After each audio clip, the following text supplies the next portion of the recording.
Has to show the American people that he will be independent, more than just a rubber stamp.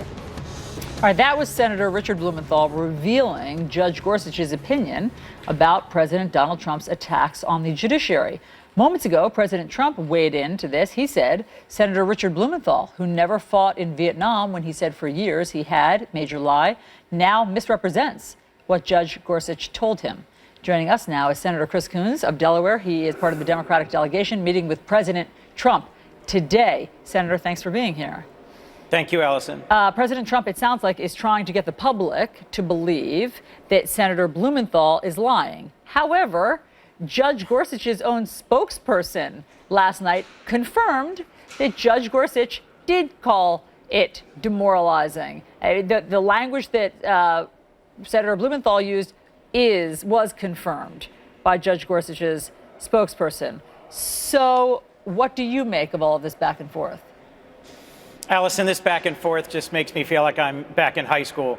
Frankly, what matters here is whether or not Judge Gorsuch, who will be up for confirmation for the Supreme Court in meetings with senators and then ultimately publicly in his confirmation hearing, demonstrates judicial independence, demonstrates his understanding that an independent judiciary is one of the cornerstones of our constitutional order, and that President Trump's recent comments personally attacking or challenging judges who are delaying or may ultimately overturn his travel ban deserve respect, not to be attacked. So are you then calling for Judge Gorsuch to also speak out publicly about this?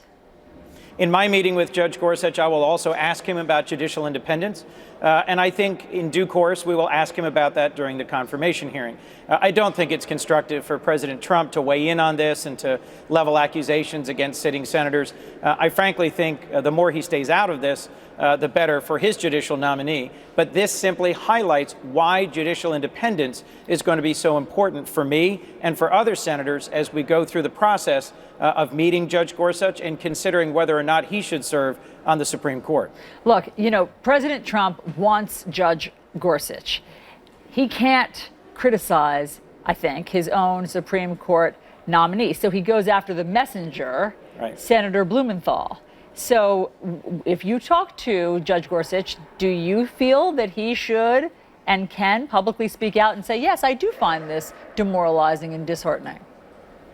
Well, I think we need to focus on the larger issue here, Allison, rather than the he said, she said about what Blumenthal or Gorsuch did or didn't say. The larger issue is that judicial independence is at risk. President Trump is not responding well to a challenge to his unvetted, I think illegal travel ban that affects 7 different majority Muslim countries. District court judges in several different districts across the country have stayed that ban, have challenged that ban. It's now being considered by the Ninth Circuit Court of Appeals for an emergency stay of that order. And I think President Trump is going to harm both Judge Gorsuch's chances of confirmation and his standing as president if he continues to undermine the independence of the federal judiciary. Okay, so today you are going to the White House to speak with President Trump. Tell us exactly what you're going to tell him. Well, we have not met in the White House before. I met him over at Dover Air Force Base last week when we received the remains of an American SEAL killed in action in Yemen.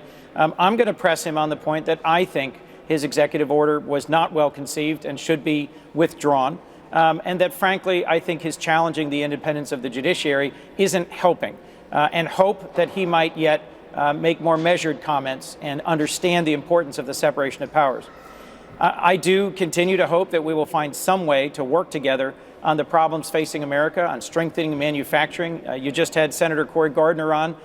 Senator Gardner and I are introducing a bipartisan bill today to help small manufacturers. There are things we could do together, but as long as President Trump keeps engaging in his first 3 weeks as president in this style of tweeting constantly and of upsetting our allies abroad and undermining, I think, our constitutional order here at home, it'll be difficult for us to find a positive common path together.